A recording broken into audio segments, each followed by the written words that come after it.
Welcome back, ladies and gentlemen. It's the big thing. It's Monday. Hope you had a great weekend. This is we had a different story planned out today.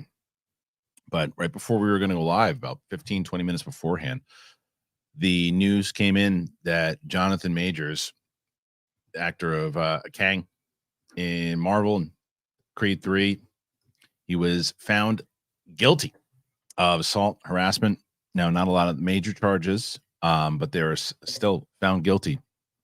So what does that mean moving forward? And does this mean that he's pretty much going to be done with the role of Kang with Marvel? What's it mean in general for his career? We'll discuss that for sure. I'm going to try to bounce off into some other topics. There's things that we were going to lead with was the James Gunn story, where James Gunn says that in the DCU, this Arkham show that Matt Reeves is going to do, well, that's part of the DCU now. What? Wait a minute, that was part of the Matt Reeves Batman thing, and I'm confused, but other people told me not to be confused. So we'll see if Rocha thinks I should be confused. And there's some few other things too, man. The box office, Wonka did pretty well in the box office. There's smaller movies that are doing well in the box office. Movies that kind of go against some of the points that I was making on Thursday's show, that some of these smaller movies are doing better, but it's also maybe adding to my point because the budgets were smaller and they made some money. So we'll discuss that. Jenna Ortega, man, she's a big star. Well, we know Wednesday made her a big star.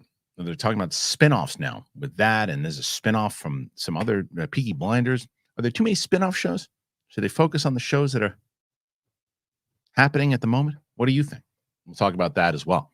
So make sure also that you subscribe to us on Apple Podcasts, Spotify, anywhere podcasts are found. And I wanted to thank you guys before we even get into this thing too. We did I had told you I was having computer problems, and we were doing some stuff for the office in general. And my goodness, we had the Amazon playlist for Christmas. And there's like 4 things left. You guys got us a whole bunch of stuff, and I can't thank you enough for that. So thank you. Patreon is doing well, and everything's doing good. So thank you guys for joining us here today. I got John Rocha with me, and we're going to be talking about all of these things and more on the episode of The Big Thing. So I hope buckle in, and then we are going to be taking super chats and all that. Don't worry, I'll discuss that in a second. But it's The Big Thing. It's me and John Rocha. Let's do it.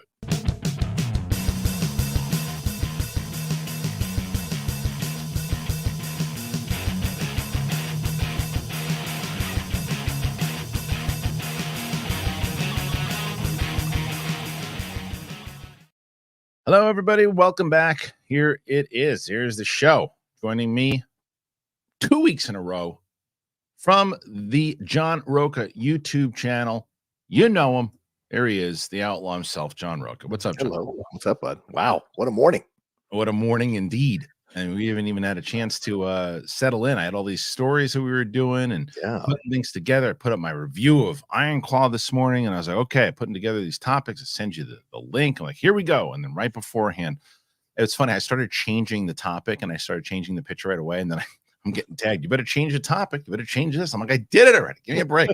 But rightfully so. I understand it. So we're gonna really dive into this. And look, I see somebody in the and this is for people who are joining us for the first time. Yeah. Or in general on the live stream.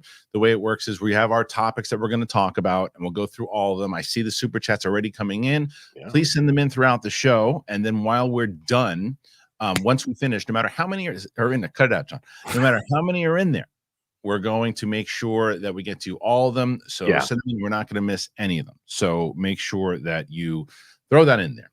Yeah. All right, John, we got some breaking news here today. I'm gonna get into it in just a second. I want to make sure I have I didn't even have a chance to send a picture, to even put a picture in there yet, John. Go ahead. Yeah.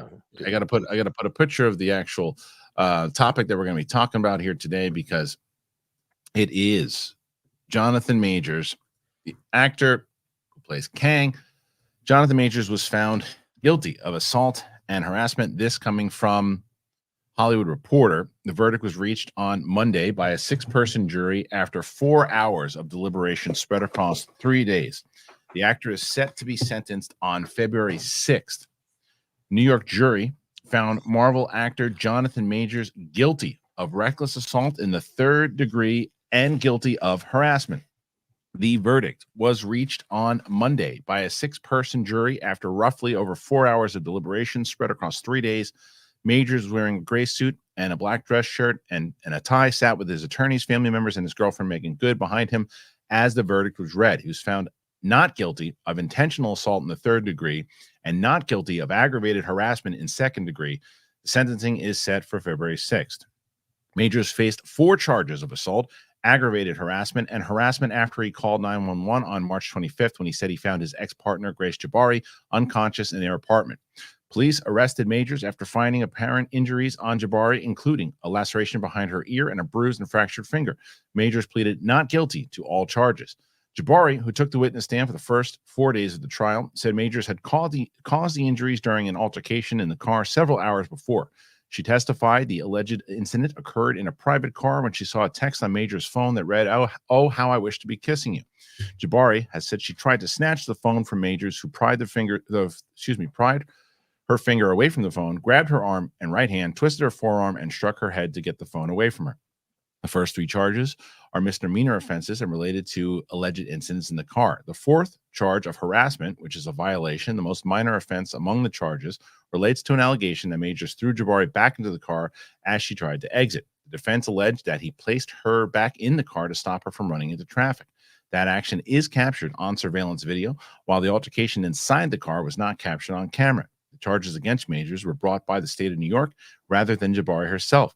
The case was a criminal trial rather than civil, meaning the burden of proof is higher for the jury, who had to find proof of guilt beyond a reasonable doubt on each charge. The rest is already implications on what had been the biggest year in Major's career, which includes starring roles in Ant-Man and the Wasp, Creed 3, Loki Season 2, in the wake of his arrest, both his publicity firm and managers and the Disney-owned Searchlight Features removed magazine Dreams from its release calendar. During the trial, prosecutors approached this as a case of domestic violence, while the defense repeatedly called Jabari's credibility into question and positioned it as an ex's revenge. So that means there's a lot more here, John, obviously, inside of this. But and we can talk about a little more about things maybe that you read. Yeah.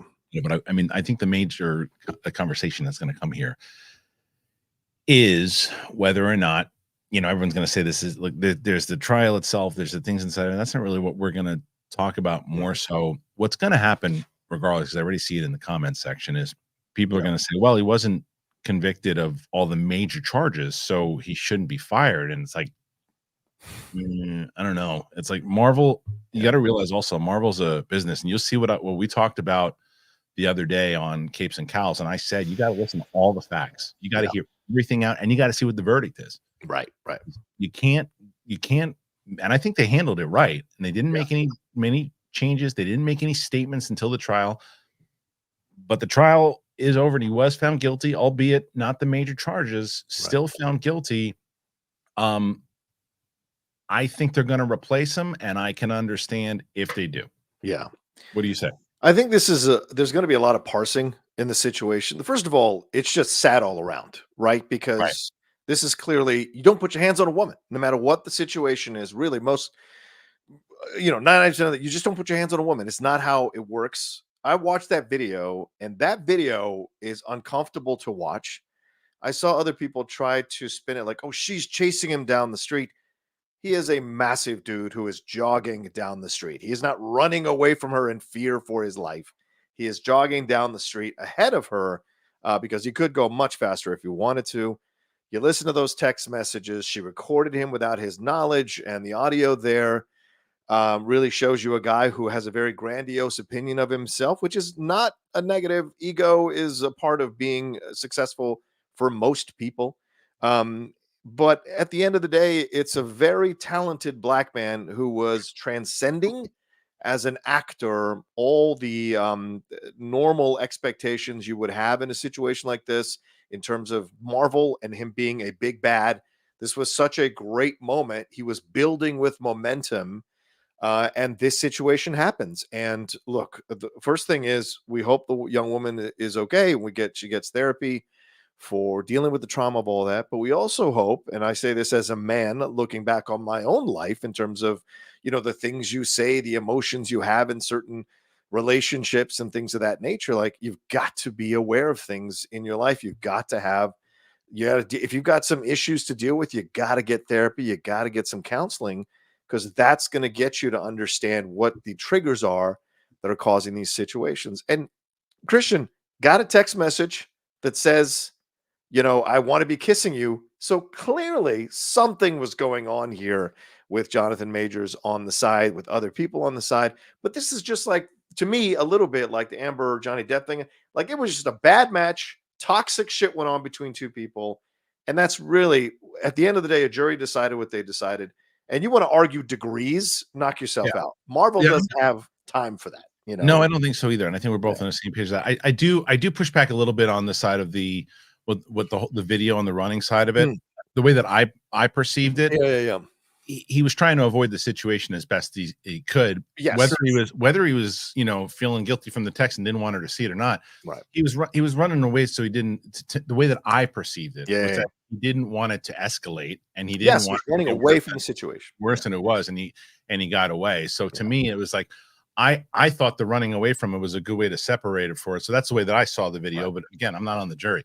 But I didn't see the other stuff too, and I didn't hear a lot of the other things. I'm just talking about the specific video, the way I interpreted totally that. Yeah. But I do think we're on the same page, that it's just like, you get yourself into this position, and when you are at a place in this high profile thing, that when your personal life bleeds into it, especially if something high profile like this, Marvel can say, no, we're gonna move on. Because the other thing is too, the way that it's set up at the end of Loki is that you could move on to it without necessarily, you don't have to replace him. You could just say that Kang's not around anymore, and the TVA took care of all the variants, and now Doom's coming in, and here you go. So that's really where they could go with it. But I don't think you're at a lose-lose with Marvel no matter what, because Marvel is going to make the announcement, and social media is going to go after them no matter what their announcment is. If their announcement is we're keeping him, we're gonna wait until the sentencing on, people are going to lose their minds. Vice versa. There are obviously people in the comment section here not going to be happy with this. You've got to, as a business, say, what's the best move for our business at this moment, and can we move on from this? And I think that's exactly what's going to happen and should happen. Yeah, and I think let's be real here. I mean, the last two phases have not been going well, and although Jonathan Majors as a performer has been received well, although there are people who argued that they didn't like his performance at the end of Loki season 1, and that unusual cadence and approach to that character, but they did enjoy him in Quantumania, liked him in Loki season 2. But clearly there are a lot of issues going on with Marvel right now. There's a lot of resetting, pulling back, reshooting, relooking at things. And so I agree with you.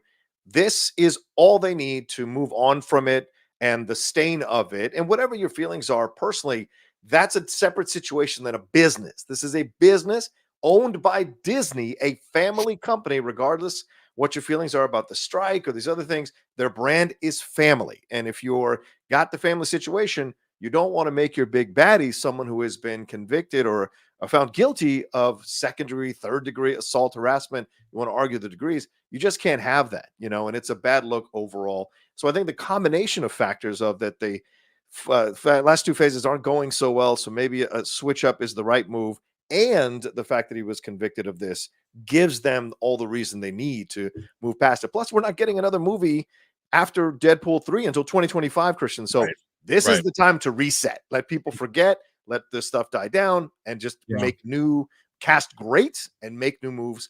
I think Fantastic Four gets confirmed soon, and I think X-Men is maybe next up here to start having rumors for it.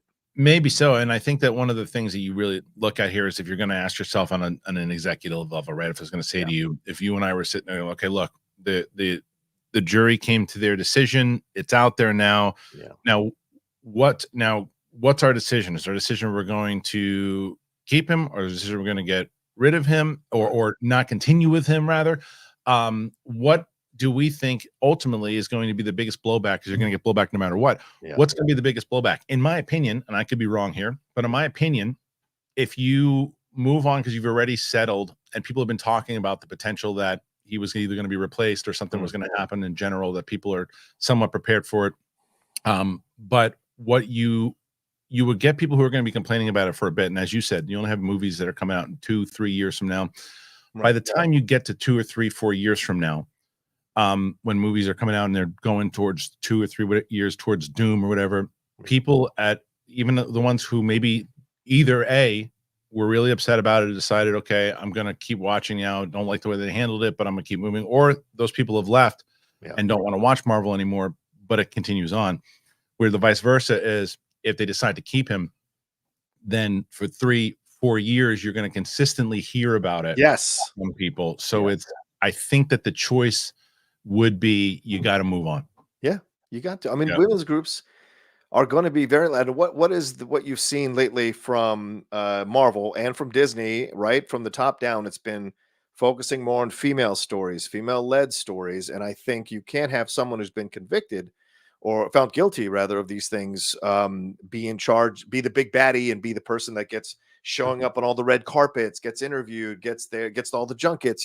It's going to be a constant topic of conversation, and you can't have that. And I think this is just sad also, because I imagine Jonathan Majors could have settled this out of court, could have like found a way to find some agreement and pay a certain amount and then just move on.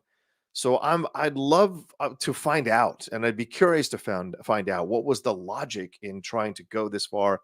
Was it to try to save his name and save his reputation and save his shot at Marvel, or was there Oh, something you're saying else? going through the trial itself? Well, Yes, I yeah. think that's probably it, Because it right? can get brushed away once okay, good, I did it. It was an altercation. We had a bad fight.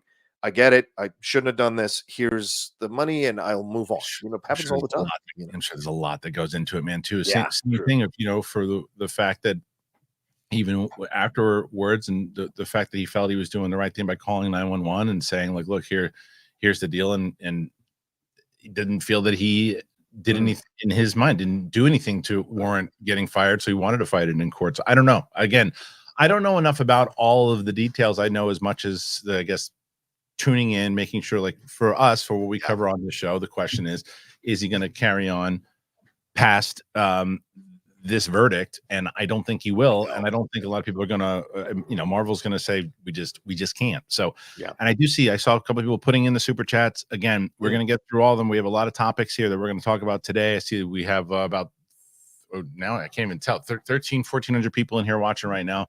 And we're going to discuss. So if there are things that you want to talk about, especially regarded to this topic, throw in your super chats now. When we're done with the actual topic itself, the topics themselves, we will get into all of them. We'll leave none of the topics.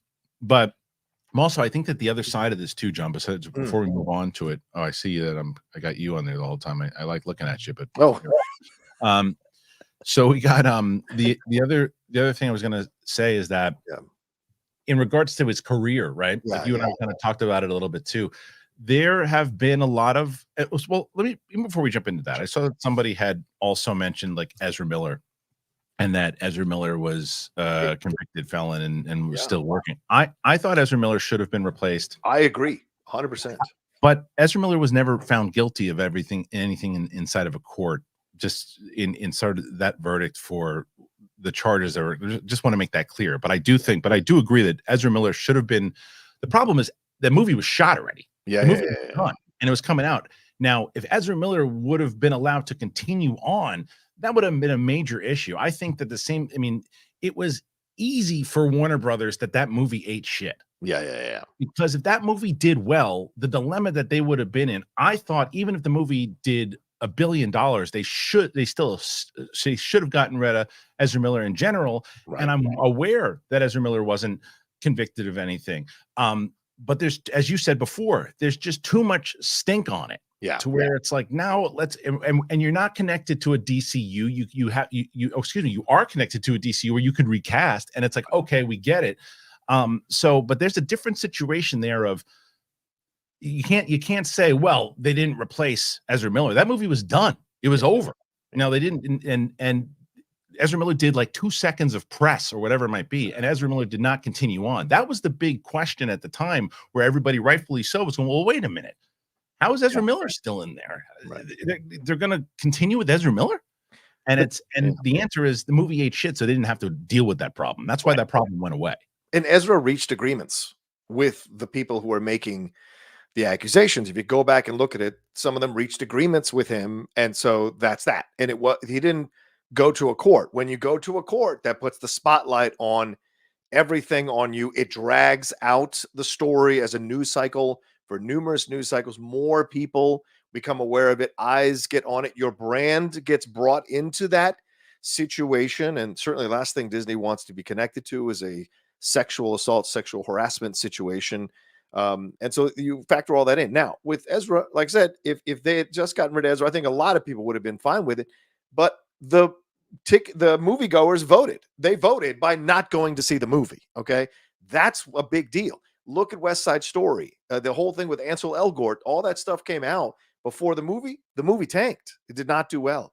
So there are a contingent of people, I truly believe, who do not go see some of these movies because of the more high-profile accusations that are happening and going on. And as a Marvel, you're already suffering from low ticket sales in certain situations, that from taking hits over the last few years for the I don't know, the middling returns of some of the stuff you've done. You don't want to take a chance in a situation like this and cause the possibility of even less people coming to see your stuff because of all the noise around it. You know, people already skipped Secret Invasion and the Marvels because they're like, I don't want to see it. I don't need to see it. You know? Yeah, it's just everything. No matter what they try to do it right now, Marvel's just in having issues left and right. You know, and this is adding to another one. But in regards to Majors and his career, you know, I saw some people kind of tweeting out, his career's over, it's done, you're not going to see him ever again. I don't think that's true at all. Nope. I think that because now, as I say before, I do think that there are charges that have they're not the most extreme charges, or the most serious charges rather, that it was the minor charges that he was convicted of. I do think that he'll have an opportunity to have redemption. I do think he'll have an opportunity, and I think that rightfully so, that anybody can have a chance to, and should have a chance for redemption, you know, and have a chance to make up whatever the mistakes that have happened. And I think that you look at a lot of people who have had comebacks, and you know, and some people maybe that shouldn't have had comebacks. And I think he will have a comeback, and I don't know how long that'll take. I mean, like I said, the guy is being convicted or sentenced rather in February. So he's too talented not to come back. And this wasn't an overtly egregious, assault situation. You know, like you and I are both sports fans. What happened with Ray Rice, that was horrific. Seeing those videos, seeing the elevator door, seeing him punch her, that was horrific, right? Ray did the counseling. Ray went and did the therapy, and then Ray couldn't get back into football fully. So he became a person who went around and spoke about the dangers of this, spoke about domestic violence and to not do it to the young men. Like, he tried to be a counselor. Michael Vick with the dog situation, same thing. So I think with Jonathan Majors, if he's not going to appeal this thing, and look, he can go to prison for a year. I see some of you discounting these charges if they don't mean anything. He can go to a prison for a year for these charges. So they do mean something. Prison in New York, make that clear. This ain't the Andy Griffith show. You're not sitting in some jail cell. And so this is real, and so you see that. And I think that's going to be the thing. If he does the therapy, if he does show like a real desire to fix certain things and address certain things, I think people are going to be more than willing to welcome him back. And I see some people saying we need a black person on the panel. And I understand that. And I totally respect that. But you want to talk about the nuances of all that as a black man in a white relationship and all of that. That's a separate conversation, and that's not to do with Marvel. Marvel is about a business. And it's like, what can we do here as a business? And to address that also, the other thing is too, like I said, and I had a very respect that, of course. I had a very long conversation with Winston on the show on Friday, and we talked about it for a bit. As I said to you guys, and some of you might be coming in here and you just saw the title, you don't know who the fuck we are, and you come in to check out the show. John and I were planning on doing the show, and this broke. And it's broke. So it's like, I don't disagree with you. I would love to have a black person in here to talk about this as well too. But guess what? I'm just about to hit play. Sometimes that happens, guys. That's the way it is. It's like I'm about to do the show.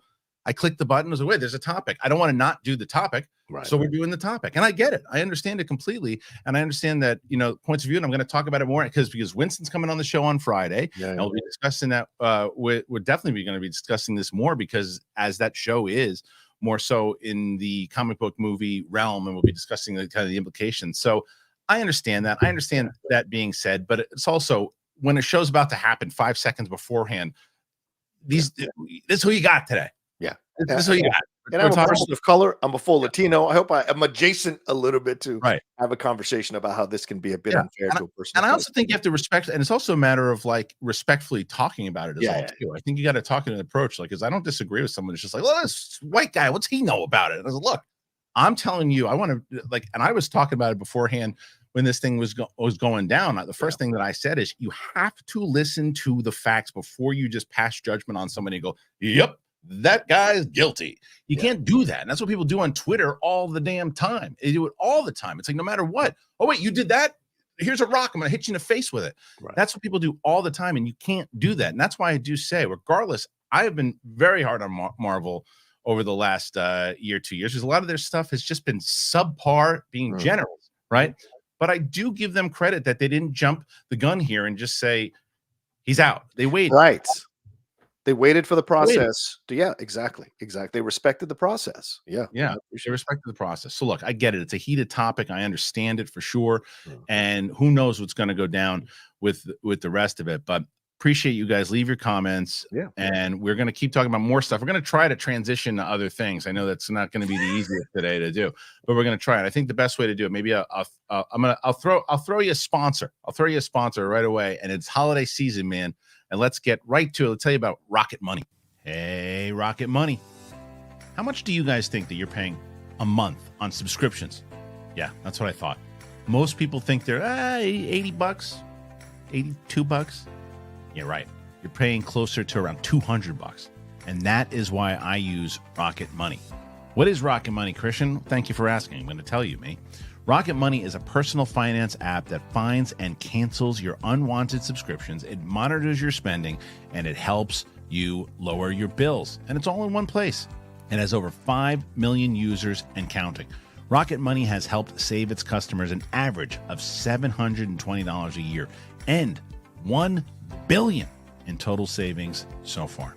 Stop wasting money on things you don't use. Cancel your unwanted subscriptions and manage your money the easy way. Go to rocketmoney.com/thing. That's rocketmoney.com/thing. rocketmoney.com/thing.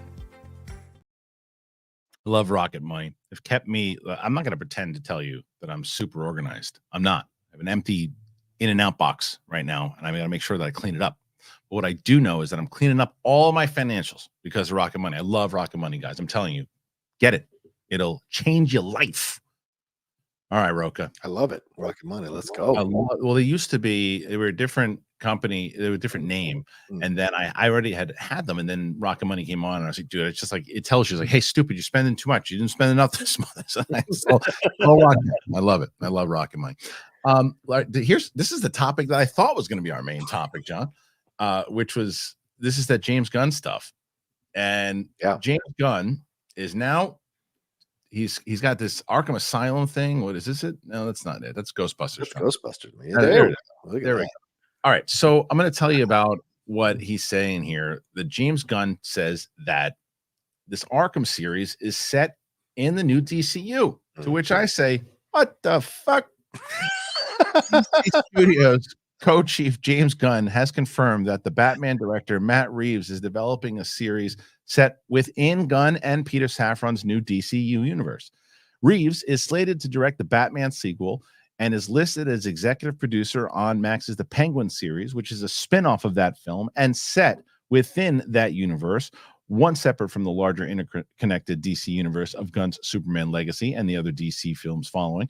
Reeves has also been linked as an executive producer of a series set in Gotham City's Arkham Asylum, which has been floating around since 2020. That project was originally going to be Gotham PD series that would have served as a prequel to the Batman before shifting to a series set with the famed psychiatric institute / prison. The project was last heard about about a year ago, when filmmaker Antonio Campos was set as a director, showrunner, and executive producer. This week, Gunn was asked on Threads if Reeves was working on more projects in the Batverse aside from those mentioned three. Gunn cleared it up that the Arkham project won't be set within the Batman world, but in the new DCU. He says, right now, Matt is producing Arkham as a DCU series. So there's just the two for now. We love Matt as a director and producer, so he'll be producing stories both within the Batman universe and within the DCU. Gunn then added that the Arkham series was always planned to be set in the DCU and never was an Elseworlds project, a la the Batman or Joker. It was one of the first pitches we bought when Peter and I came on board. I don't know the permutations it went through before that time. Okay, so I mean, look, I hear the comments. I understand what he's saying here. That this is I think it's because Matt Reeves is attached to it. Yeah. So it's like a separate thing. Well, look, there's Elseworld stuff, and the Batman's part of the Elseworld stuff, and everyone, okay, that's cool. We like the Batman stuff. But then the fact that Matt Reeves is a part of it, does that mean that is the new DCU Batman going to be anywhere near that series? And if so, are we going to find, like, let's say it's Jensen Ackles, if he winds up being Batman, and so he's over there, and now Matt Reeves is producing him as Batman, and then he's directing Pattinson as the other Batman. It's like it's just a lot. You know, am I wrong? It's a lot. No, you're not wrong. This is the problem. And it's so frustrating because and people got mad at me last week when I said this, but it's true. He keeps changing he keeps switching the goalposts. He keeps changing the goalposts as it becomes convenient for him. And it's a little bit frustrating because I will say this, and I'll add this to the story. A couple of my sources have reached out about this story for me over the weekend. And one of them says they're planning to do this in between each of the Batman installments. So the Penguin is here between 1 and 2. And the rumor they're hearing is that it'll be a Catwoman series between 2 and 3, like Zoe Kravitz Catwoman series, maybe the GCPD or the Catwoman series. So basically, this is all just kind of to flesh out what Matt Reeves is doing because people loved his version of the Batman. But James Gunn going, I'm going to borrow here, move this. It's the same thing he was saying about Peacemaker, where he was saying we need a fresh start. But look, there might be characters and there might be actors who come back to play these characters, but they may not have the same source material, but they're coming, like I'm keeping Amanda Waller, Viola Davis. I'm keeping John Cena. You know, he's keeping Jennifer Holland as the character she plays. So it's just kind of switching around all the time to whatever works for him and what is convenient. And listen, it's his universe. He can do what he wants. He's James Gunn. But the switching around and you're messing with people having a hard time with the multiverse now, dude, and people want out of the multiverse in Marvel. You start playing with this kind of a situation with DC and start connecting them tenuously with only these people connect and these people don't connect. That's going to piss people off. It is because look, there is the argument that I guess it's argument for and against. The outside, you, me, people watching this show, people keeping up with this could feel that way. Like, well, what's connected? What's not connected? I don't know what it is, but at least we'll know because we'll pay attention to it, how to and how not to. The question is, are the average person who thinks something's connected, who doesn't, I don't know if this is connected. I'm just going to see it because of this. And it's in a DCU that it's not proven yet because it hasn't, it hasn't really launched yet. It launches.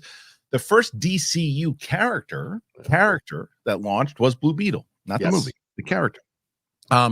So the character launched, and right then and there, that's confusing to the casual viewer because the casual viewer is going to think that movie connects. We know because we're paying attention to the statements that the character connects, but the movie doesn't, which again, confusing.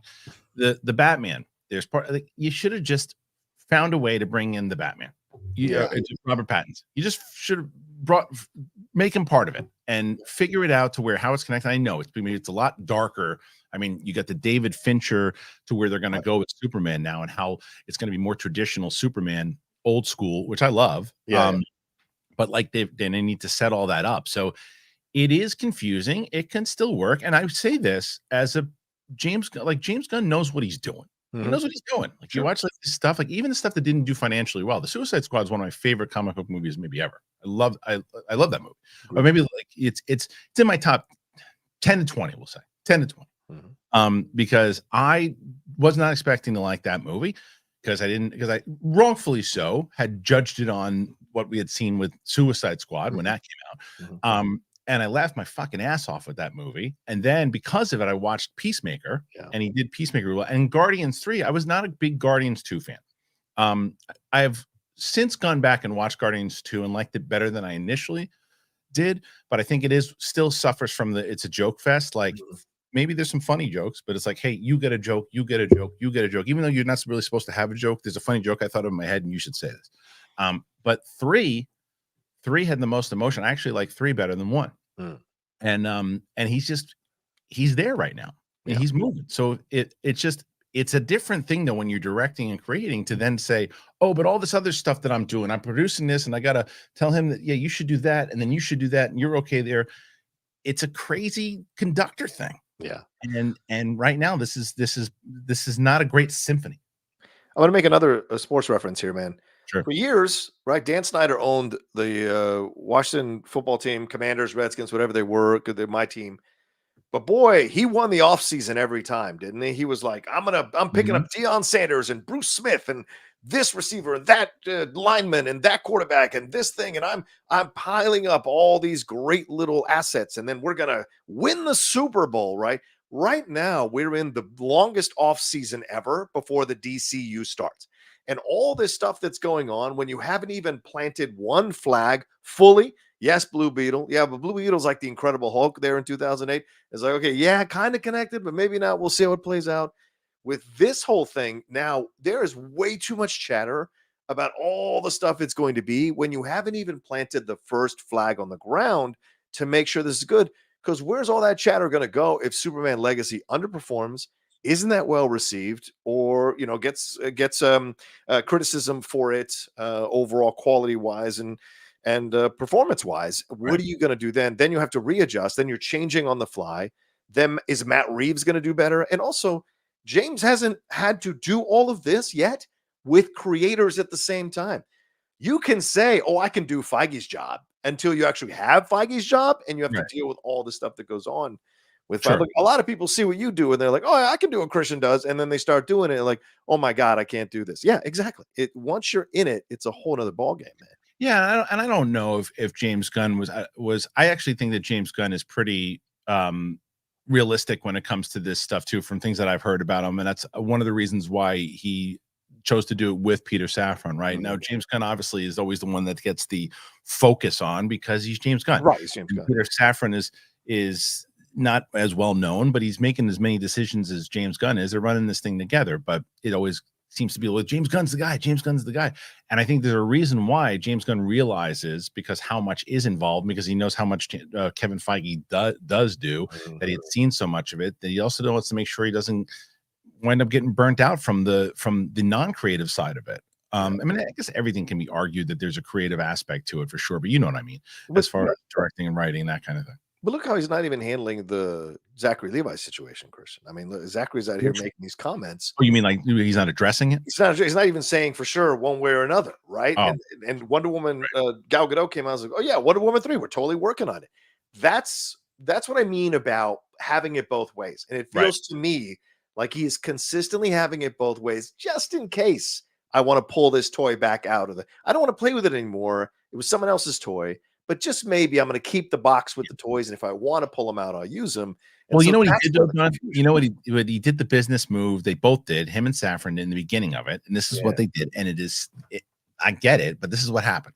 Yeah, he makes the announcement, and they say, okay, here, what's going to happen with Gal Gadot? What's going to happen with the Flash? What's going to happen with Momoa? What's going to happen with Ben Affleck? And Henry what he Cavill. said, Henry Cavill was the only one, right? Fair point. Not happening because he knew he was making a Superman movie. Yeah. So that was the first. He was the first one to go. No. I can say that because I know he's not coming back. The other ones, in his mind, he's like, well, here's what I got to do. They're probably not going to come back because I don't need them. But if all these movies make money, Gal Gadot's in 2 of our movies. Shazam's in another. Because Gal Gadot was in Shazam. Gal Gadot was in The Flash. And like, if these movies do well. Because like we said before, if the Flash wound up doing really, really well, and so did Shazam, they would have had a big dilemma on their hands. Now, granted, probably a dilemma that they would want on their hands. The studio would want to make this money. But if the audience really wanted to see the continuation of these characters, then that's why they said, well, we're keeping the door open. That's what he said. we're keeping the door open. You're keeping the door open if they make money. Yeah, exactly. Yeah, exactly. And it's easy for you to say, like, you're not going to ever see Ezra Miller as the Flash again, ever. No. Unless it's like a crazy cameo, and even that would be a bad choice. But Gal Gadot coming back, I think the conversations did happen at one point. We'll see how it goes. Door could be open, whatever. And then they realized, because remember, Patty Jenkins walked away from it because she didn't, from what they say, is that she didn't want to play ball within the DCU. It wasn't what she wanted to do, and it wasn't. She had a different vision of where she wanted to go with it, so she decided to move on. Yeah. So I think if Patty Jenkins would have signed on to that, then maybe Gal Gadot would have been around. Maybe that conversation was something that was real. But it lends to your point of what you were saying. The whole thing is sloppy. Yeah, very sloppy. Yeah. So I don't know. What do you guys think? This is it's a very crazy conversation over there. And I think they're going to have more answers once these things start coming out. Because there's Superman, and the first thing is the Commandos, the creature, what's it called? Creature Commandos, whatever it is. Whatever it is. That the first one is an animated series, and that comes out first. So that's like the official launch of the DCU, but the first like live action thing is Superman, and that's 2025. But even that's messy, Christian. I mean, you go with a Blue Beetle kind of soft open, and then you go with an animated series just to play it safe, and then we'll have our big live action. Yeah, boom. Again, going to the casual fan, like they don't know what the hell Creature Commandos is. That's You're not true. really They're not going to watch. You're launching with Superman. That's because, as you said, because here's the difference. If Creature Commandos eat shit, nobody watches it. The DCU is still alive. It's still fine. It's still, if Superman comes out and eats it, it's over. Yeah. It's over. Like, I don't give a shit about your other movies. I don't care about Swamp Thing. I don't care about anything else that you do. If it's connected to DCU and your first movie is terrible and it bombs, it's over. And he knows that. He knows that's why he's putting everything into it. And his casting is, he is a master of casting. He really knows how to cast. He doesn't cater to public opinion. He casts his movies to what fits the character the best. And I applaud him for that, because he did a great job in casting Superman Legacy. It's a fantastic cast. So it's just the matter is, will it deliver? And let me ask you one question, because they came out reports last week about the valuation of Warner Brothers, and that there's a 60% chance that Warner Brothers will go bankrupt. And this was under numerous signifiers and statistics, and it was a very detailed exploration of the financial situation of Warner Brothers. If Warner Brothers is sold in a year to Universal or somebody else, are we doing this dance all over again, brother? Is this what happens? I think it's the same conversation. I think it's the same conversation we had not 2 minutes ago. If Universal hypothetically buys Warner Brothers and they're coming off of a $700 to $1 billion Superman movie, no, they're not replacing him. They're bringing him over. They're just bringing him over to do the job over there. Now, same conversation. Superman eats a pile of garbage and it's terrible, and it doesn't do well critically. It doesn't do well with the fans. It doesn't do well with box office. Then they buy it and they go, no, let's just put this thing on the shelf. We'll spend a couple of years rebuilding it. So I don't know, but what I do know is I see a ton of super chats coming in. I thank you so much for it. And just a reminder for people like, hey, I've put the super chat and they haven't gotten to it. We're going through all the topics, and then once the topic's over, I'm going to get to all of them. So keep firing them in there, and we'll get to every single one. Promise. All right, let's talk about some box office, John, because we got some stuff going down here over the weekend. Where is it? It's Mr. Wonka. Wonka, there he is. There he is. Wonka. Box office was sweeter than expected, coming in from Dark Horizons. Garth Franklin over there. The Timothée Chalamet-led musical prequel Wonka scored an opening day domestic gross of $14.4 million on Friday, leading to a revision of its opening weekend box office projections. Pegged at $35 million earlier this week, those numbers are now going up to $38 million, with some suggesting as high as $40 million, which is a very promising start.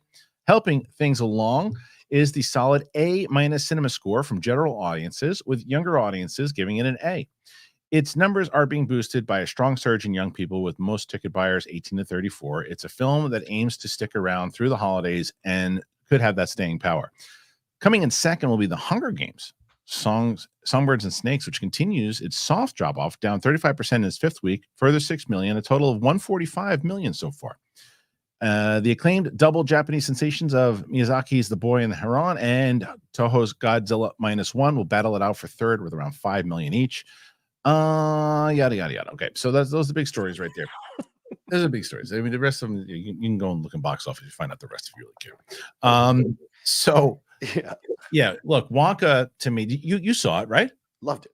You loved it. Okay. I did. I enjoyed the hell out of that thing. So it's the thing is, I saw this report about it the other day, and how they basically the studios know that they can't market musicals because this movie was not marketed as a musical at all. And basically what they did, they got to trick people to get them into the theater. And that's what they did with this movie because it was not, I don't mind musicals. You and I, theater school together, people may or may not know that together, Florida State.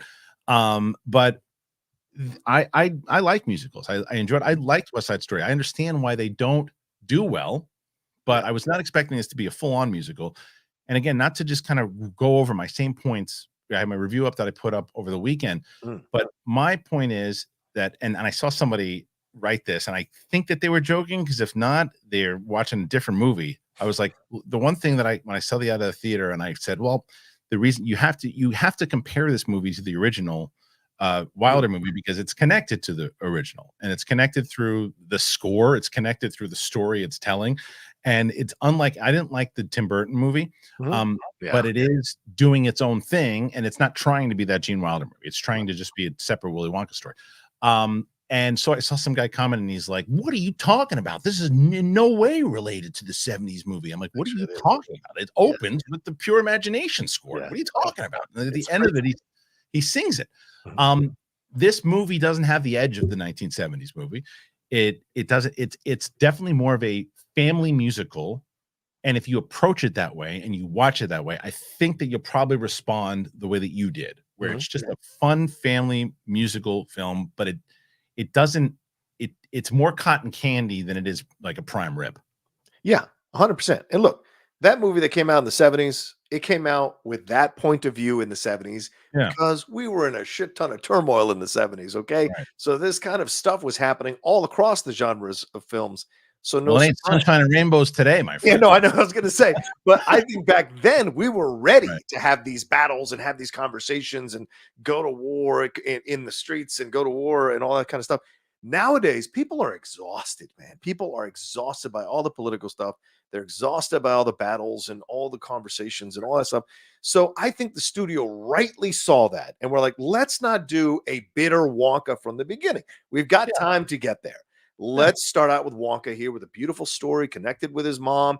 He wants to establish himself. And if they look at this as a trilogy or a series, then at some point we're going to get to that moment where he's older and there's stuff he's gone through, because already throughout the movie he gets screwed over a few times. So he does, but he still keeps that naive. Of course, yes, because he's young. Because he's young. This movie is a Muppet movie without the Muppets.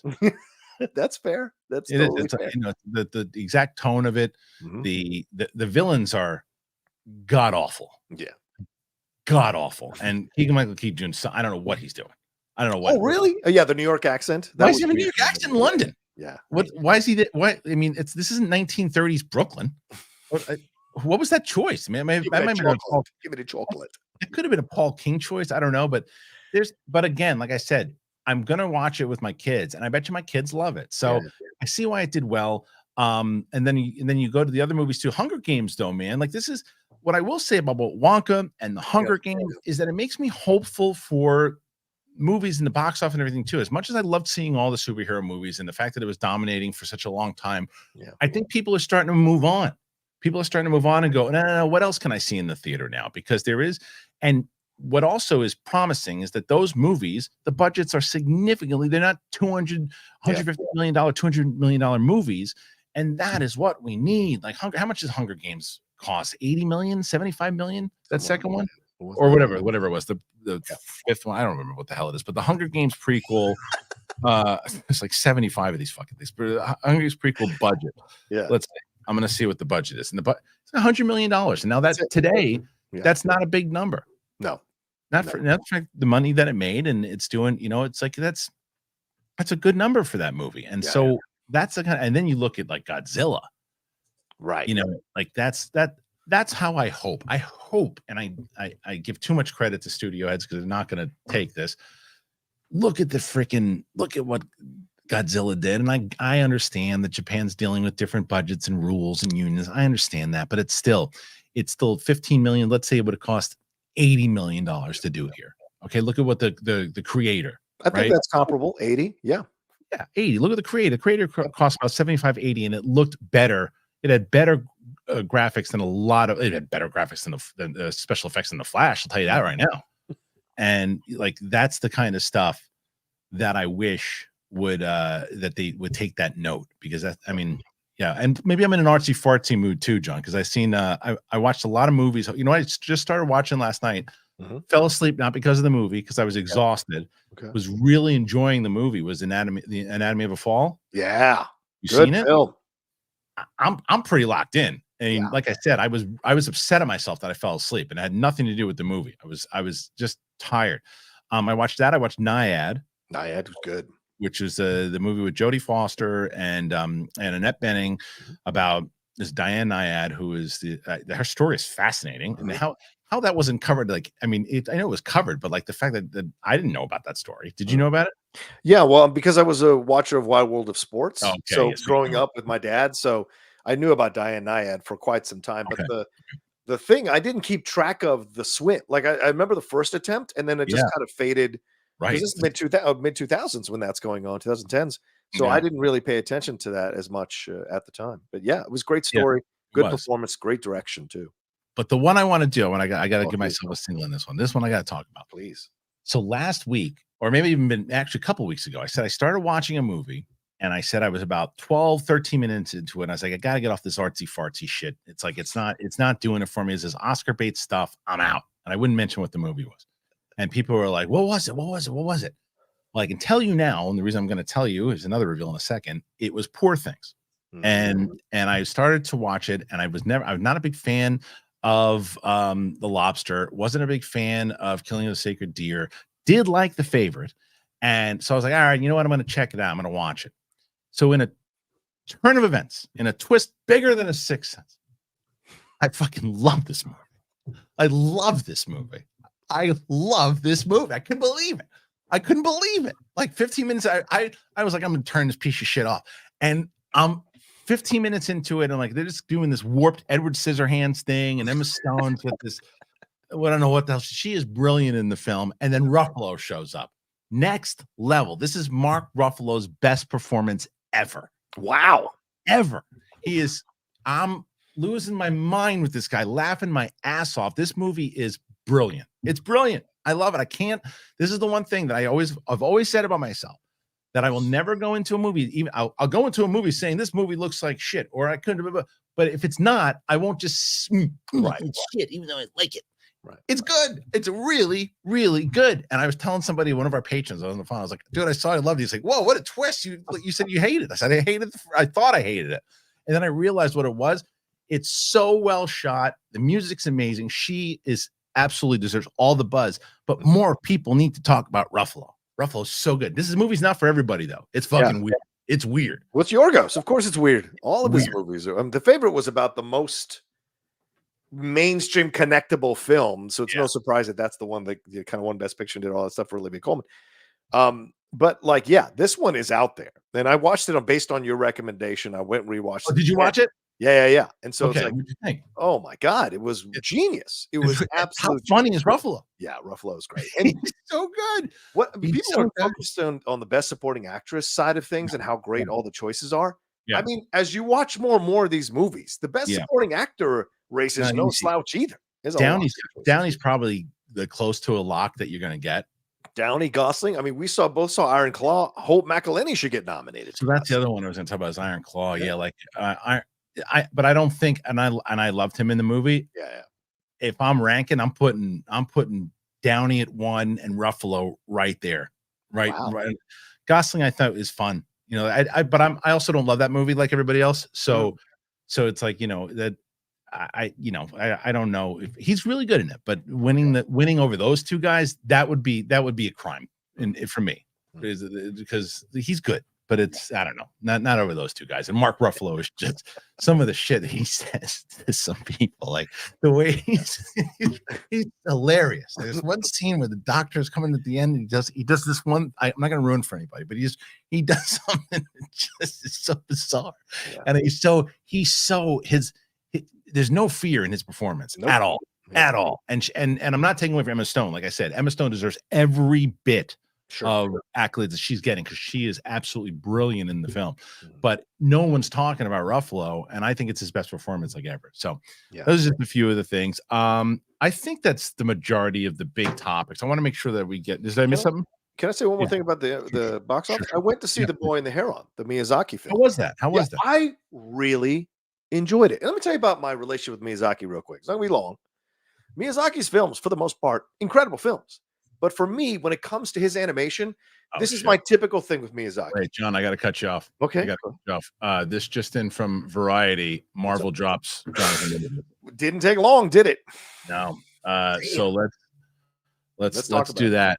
Yeah, let's do that. Anyway, go see The Boy and the Heron. But go ahead. Yes. Yeah, we can. Sorry, I don't mean to cut you off. I just want to make sure that we cover this and follow up to it. All right. So I'm going to bring this up here. This is from Variety. Okay, Jonathan Majors, and it literally just broke 2 seconds ago. So I want to. Is it on Twitter? I don't see it. Yeah, it's in Variety. All right, I got it. Here it is. Okay. So Marvel Studios has parted ways with Jonathan Majors. The actor is cast to play Kang, the central antagonist in the multiverse saga of the Marvel Cinematic Universe, after he was convicted on December 18th of 2 misdemeanor counts of harassment and assault of Grace Jabari, his ex-girlfriend. A source close to the studio confirmed the decision to Variety. In the verdict, Majors was also found not guilty of 1 count of intentional assault in the 3rd degree and 1 count of aggravated harassment in the 2nd. The actor was arrested on March 25th. This goes back into the actual things. I want to see what they say here. Marvel's decision to sever ties with the actors register as the most high-profile consequence of Majors' arrest to date. He first played a version of Kang in the 2021 series. Marvel established boundless versions of Kang across the multiverse, and Majors was meant to embody all of them, a premise that was first explored in Marvel's February feature release, Ant-Man and the Wasp: Quantumania. The actors subsequently played a variant of Kang named Victor Timely in season 2 of Loki. And then they said multiverse was supposed to, Kang Dynasty was supposed to start in early 2024, shooting rather. But Variety reported that in September, Marvel executives led by studio chief Kevin Feige discussed the possibility of having to pivot away from Kang and focus on another major villain. Now, with Major's departure official, Feige and his team have had some formidable creative decisions, including whether to recast a new actor as Kang or cancel the Kang Dynasty outright and reconfigure the remainder of the multiverse saga. The interconnected nature of the MCU means that whatever Marvel decides to do could have some pricey consequences. Have some pricey repercussions at a time when its parent company, Disney, has entered a far more cost-conscious era. The career fallout for Majors could be even more severe. He began 2023 as one of the most in-demand actors with Creed 3. And then, they just talked about his being dropped from the Disney Searchlight film. And that's it right now. So it looks like that's exactly what happened, John. I did not expect it to happen that fast. Yeah. Well, did you? Yeah, kind of. I'm not surprised. I think they've been making moves in anticipation of him being found guilty for the last few weeks. And I think this having one screenwriter write both of the Secret Wars movie, moving Destin Daniel Cretton off. I think they've been making moves. And let me tell you something. When the charges were announced, and remember his lawyer stepped forward and she was like saying, no, it's not true. None of this is true. I've got information, blah, blah, blah. Well, then a few days passed and some more of that information came out from the prosecutor side of things, and his management dropped him. The movies dropped him, or the army dropped him. All these things dropped Jonathan Majors. And that's when your team starts to drop you, it's because they have access to information that no one else has. You all sitting at home aren't going to have access to the information that these people have through their connections in Hollywood. That's how it works. And to me, that said to me that he was on the path to being found guilty. And when he did, I know Marvel was already making plans. That Doctor Doom stuff didn't pop up out of nowhere. People have connections, people know people, and so when that started becoming a thing, that to me was their move. And do it now, do it quick, do it in the news cycle, and then get over it. It's smart. That's what I said. It's like, you know, they're gonna. There are people already just looking at the comment section. People who are saying that it's bullshit and they're not, and that Marvel jumped and shouldn't have done it in this and that. And they're gonna get that. They're gonna have that, but yeah. Eventually, if they kept him on, I think it actually would probably be worse for them as far as business wise goes. Yes. You know, and these other things. The other thing that I will say this too, and again, I'm also prefacing in the fact that I don't know all the details. I'm just seeing what I see out there. The other thing that was, to me, the most disturbing thing that I saw was some of those text messages. It just seems, and I'm not going into the full judgment of all. I'm just going to say that it just looks like the dude's got a lot going on in his mind right now. And I think that maybe it could be a good thing that he's taken time away, and it maybe mentally, you know, it's just not, he just needs a break. So I do want to, but I do have a special guest who's going to come in, who texted me, and also hopefully people in the comment section as well too, because we heard your point, and I want to bring in. I hope it's a black man. Is it a black man? Oh, thank God. No. We called JTE. That's he wasn't available. JT, who is also Latino, and nobody believes him. I keep forgetting until you guys tell me his full name, not JTE. Then I'm like, oh, nobody believes him. I saw somebody say that in the comments. Rocha's not a person of color. What the? My parents are Bolivian immigrants. Oh, no, that's what he said. They said, "Come on, Rocha's not Latino." Rocha's not Latino. But never mind. Well, Winston, so look, you texted me also as we were talking about going on. First of all, as we talked about the verdict, B, Marvel dropping him. What are your thoughts? I watched the beginning of you guys. So Marvel officially dropped him. We just covered. That's why I sent you that, because when you texted me, we had kind of stopped talking about it in general. So, I figured you and I would just talk about it on Friday. But then right as within the last 5-10 minutes, or start getting people telling me, hey, they dropped him. So it happened. Yeah, they officially dropped him right after the verdict. So now hearing that, your kind of first reaction on all of it. I mean, it's one of those situations, man, where like we talked about this on Friday. If he was found innocent, then he deserved the opportunity to continue forward and have his career go in the trajectory that's going, maybe slow down a bit, but to be able to continue. On the flip side, if he was found guilty, that this is a situation where it would make sense for Disney to walk away from it. And I think the thing that's interesting is knowing what specifically he was ultimately found guilty for, and it was for the putting her back in the car part of it is what that part was, and that's really because it's a criminal case. It's a harder burden of proof, and that was really the only evidence that they physically had, because the driver's account did not match hers. It corroborated with what Jonathan was saying, or what he was presenting. And then the video, they show him running away, but the only thing that they show of him being any form of aggressive is trying to put her back into the car. So all that being said, I don't blame Marvel for doing this. The only hypocrisy that I see a little bit is knowing that you have had situations where people have had domestic violence things on their record, or hearing about the divorce proceedings with Jeremy Renner and stuff like that, and that being a potential thing and all that.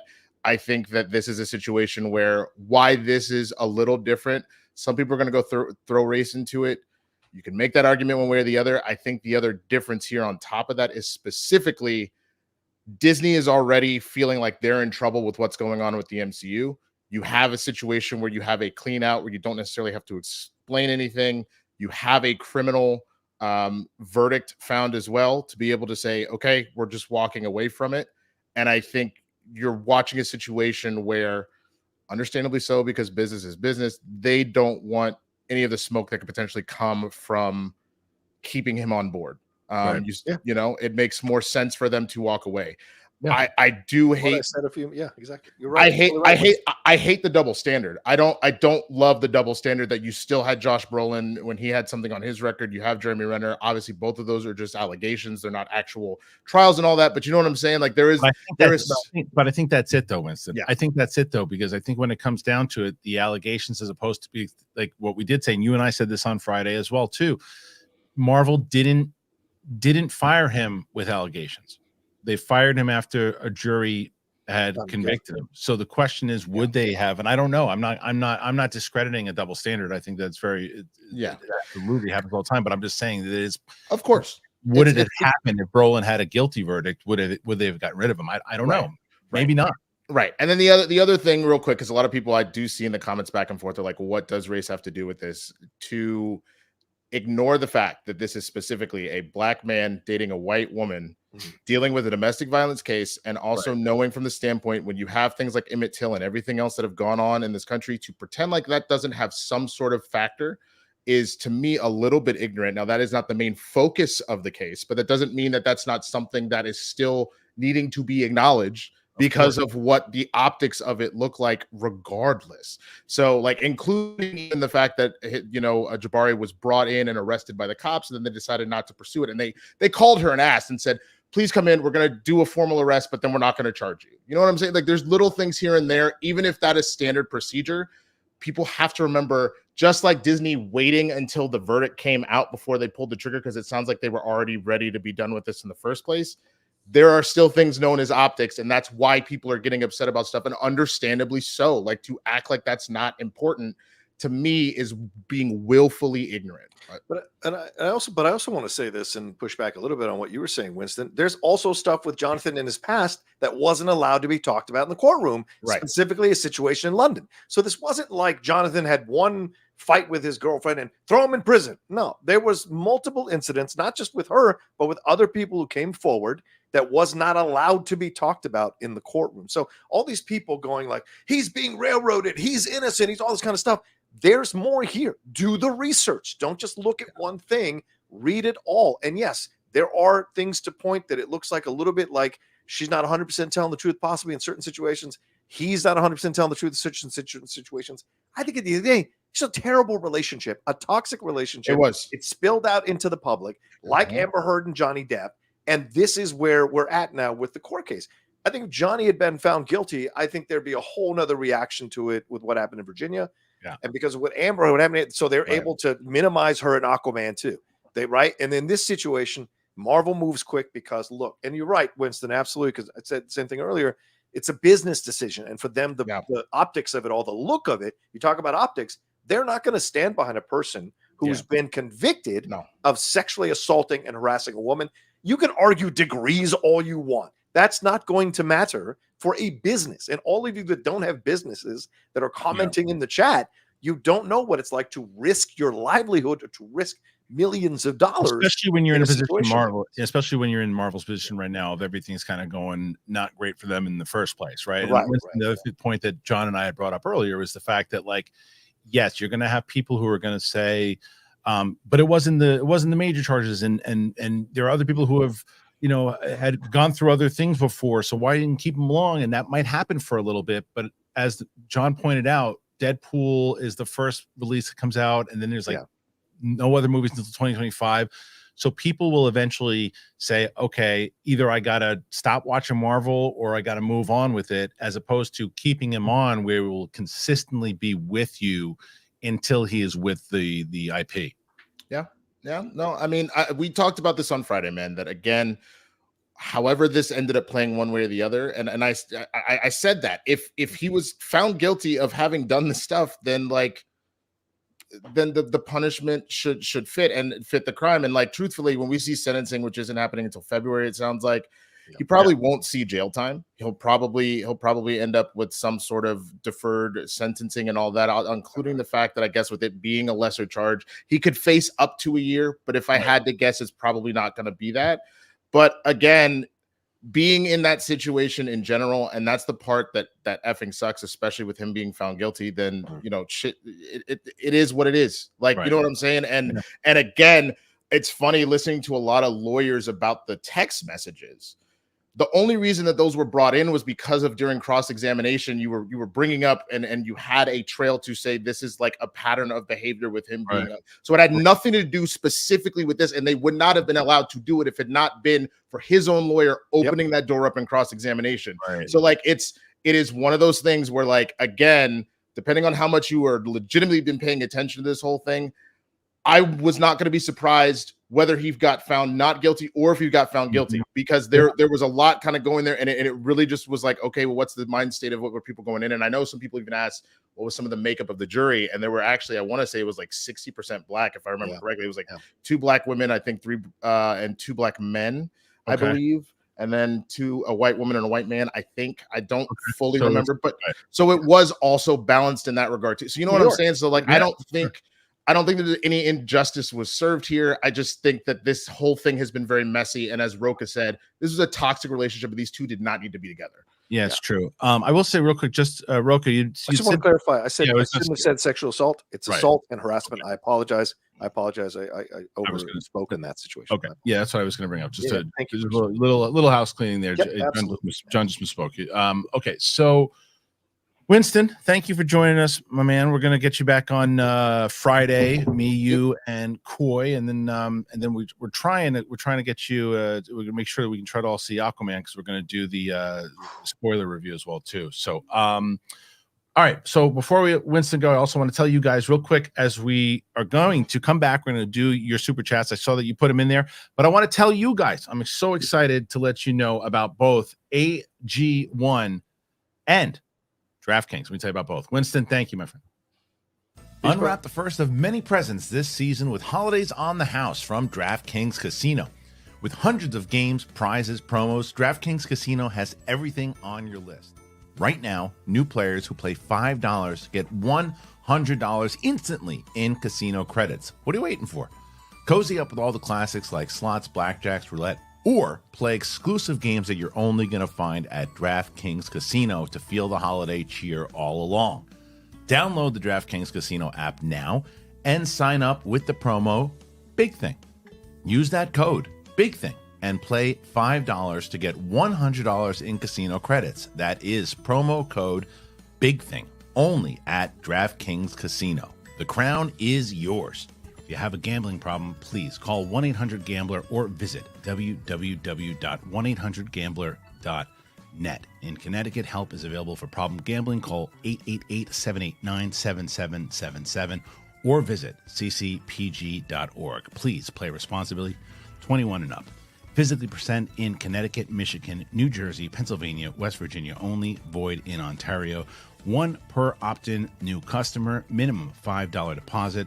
Max match 500 in casino credits, which require one-time playthrough within 7 days. See terms at casino.draftkings.com/players choice for eligibility, terms, and responsible gaming resources. I always get excited when I get a chance to talk about AG1. You guys know, if you've been listening to this show long enough, you know that I've been talking about them. I've been drinking them now for, it's got to be at least 2 years. I started drinking AG1. I think Brett Sheridan told me about it. I said, you can't mess around with this, man. You got to try it. And I did. And it's a foundational nutritional supplement that supports your body's universal needs like gut optimization, stress management, and immune support. Since 2010, AG1 has led the future of foundational nutrition, continuously refining their formula to create a smarter, better way to elevate your baseline health. I've heard so many different people now talking about it since we've been talking about it on the show and how much AG1 has helped them. I talk to you guys, a lot of you guys, when we talk to do my one-on-one sessions that I do with people that go, yeah, I started doing AG1 and I love it. It gives me the energy that I need. Parents, I found new parents love this stuff. But everybody loves it. And not only for me did I replace my multivitamin with AG1, because I was never the multivitamin guy. I would try it, and I was like, everyone's telling me, you got to do multivitamins, and I can't do that many vitamins. 1 scoop. I put it in a water bottle. I put it in a zoo cup. I shake it up. I'm good to go. I recommended AG1 to everybody, my friends, my family, you guys, and it's worked out.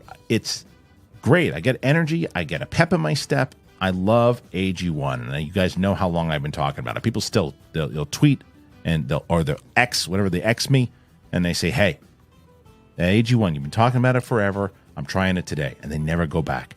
AG1 is the supplement that I trust to provide the support that my body needs daily, and that's why they've been a partner for a long time now. If you want to take ownership of your health, it starts with AG1.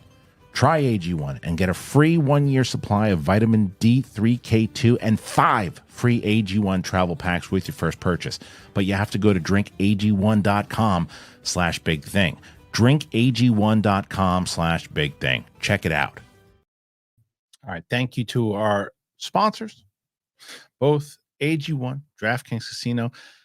Like I said, guys, thank you for everybody who's watching today. So a ton of people watching live, and you're brand new to the show. Thank you for being here. If you're returning, thank you so much. If you want to support the show and you're able to support the show, please consider one of our wonderful sponsors. I got a wonderful DM this morning, and it said, hey, check your DMs. I checked the DM to the big thing, and it was purchased to one of our sponsors. And they said, Merry Christmas, and I'm really enjoying what I got.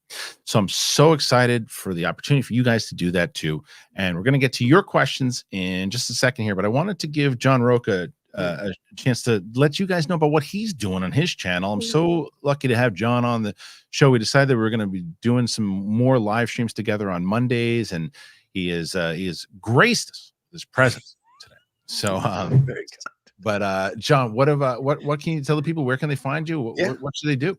Yeah, the Hot Mic, one of those shows that are out there with the Geek Buddies, the Jedi Way, my reviews, reactions, trailers, all of that living on the John Rocha channel, the John Rocha Says. You can go there to youtube.com/John Rocha Says. It's the Outlaw Nation, but we'll be changing that over in the new year to be the John Rocha channel overall. So come and hang out with me and let's have some fun. We tackle all these topics, get deep, get people on to get crazy, because we love to do that kind of stuff there on the Outlaw Nation channel for now and the John Rocha channel in the future. And my podcasts that I have, the Cinephiles, the Geek Buddies, and the Hot Mic, are all separate podcasts that you can download and be a part of. And speaking of the Hot Mic, today, later on at 4 p.m. PT, Jeff Snyder and I are going to be doing our Hot Mic show, which will eventually put we're doing 2 weeks, two episodes a week. The first episode's been happening earlier in the week. Eventually, that's going to go behind a Patreon. So we're just giving you guys a taste of what it's like to do the show twice a week. One is segment oriented, the other one's more news based. And so, come and join us 4 p.m. PT on the John Rocha channel. All right, so check out John on the channel, and let's get to your questions. As I said, we're going to go through all the super chats, and we won't leave until they're gone. So start with the first ones from Mike Joyce, always putting in his support. Thank you, Mike. Mike's the best. He's sending the super chat so Rocha doesn't yell at me. Rocha, stop it. Rocha's not allowed to do that on my channel. He does on his channel. It's a little higher. You got to go a little higher for me to stop yelling. Stop it. No threat. No threats to the nice viewers.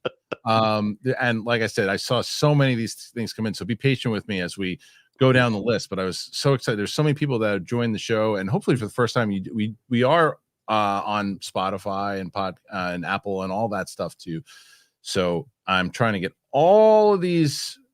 This is the one thing about doing it on StreamYard. I got to get a new system, but I had a good down the line here. You do it on StreamYard too, right, John? What's that? Just going down through the super chats, because yes. But don't you do them? But you do them through. I guess you do them throughout the show. I like to do them towards the end. I feel like that way give them the own section. But here's the second one. Okay. The very, very kind. Oh, wow. It's first rate Nate. First rate Nate. And I got your Amazon gift, by the way, my friend. Thank you so much. You are super, super, just super generous. And I always, I'm always humbled by you, Nate. So thank you. First rate Nate here. I took my boys and one of their friends to see Wonka, and it was great. Kids loved it, and I thought it was charming. We had a smile the whole time. And I think that's the thing. If you go in with that kind of mindset to just want to watch a family film, musical, and have a fun go at it, don't try to compare it at all to the edge of the first one. I think you're going to feel the same way that you did, John, the same way that Nate did, for sure. I am well, yeah, I think, but overall, I mean, Wonka, do you think they'll do a second one? Do you think they're going to wind up doing this? You think so? As well as it's doing financially, and I don't want to get into it, but as well as it's doing financially, it's doing well. And if you're trying to compare it to another film, you don't understand box office. Okay. What other box stuff? Do you really want me to go off on this? Just real quick.